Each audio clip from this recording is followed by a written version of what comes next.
A massive wave of Christian counselors and ministry leaders has flooded onto social media platforms to defend the truth. But these digital spaces function as a structural trap. The algorithms that power them reward speed, absolute certainty, and the immediate hot take. The algorithm creates a closed loop where public criticism feeds directly into platform authority, bypassing the necessary nodes for careful study or humility.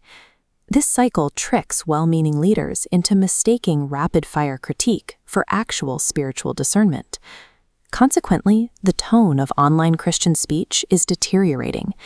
Words that should be measured are becoming sharp, sweeping, and increasingly contemptuous. Communicators are performing their intelligence for an audience, prioritizing the appearance of mastery over the actual calling to bear witness to the character of God. When we pursue factual rightness while adopting a reactionary, hostile tone, we distort that witness. We may still sound certain, but we no longer sound anything like Christ. This digital shift has bred a specific pathology: authority in ignorance. We see leaders speaking beyond their depth, projecting a confidence not warranted by their actual study. The platform trains these counselors to adopt the posture of a master rather than a servant.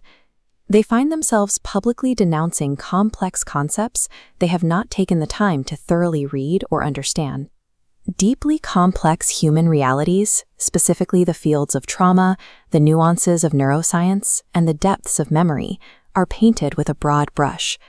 Entire fields of literature and human experience are reduced to easily dismissible slogans. The hidden collateral damage falls on real, wounded counselees.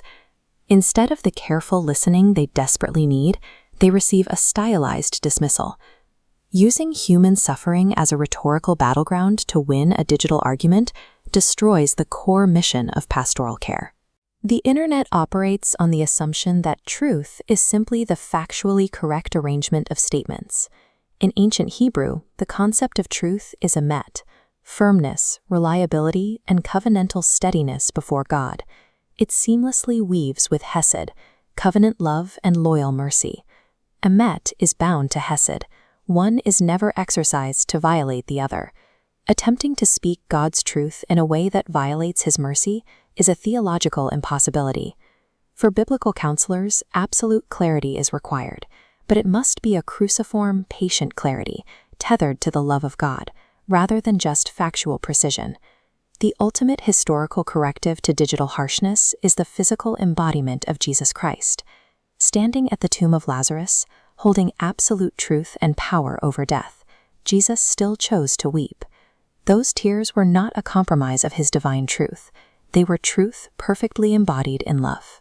This requires a recovery of the practice of Shema, a Hebrew practice of hearing with responsive attentiveness and moral readiness that moves beyond merely waiting for a turn to speak.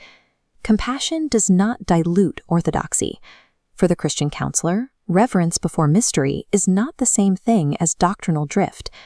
Biblical counselors are called to witness to the character of Jesus, not to build a personal brand based on denouncing others. Those who have used truth as a weapon to mock or humiliate image bearers must pursue real, non-performative repentance. This filter mechanism represents a necessary diagnostic pause. Before we speak, our words must clear the gates of patient study and love for Christ to ensure we are revealing God's character rather than our own irritation.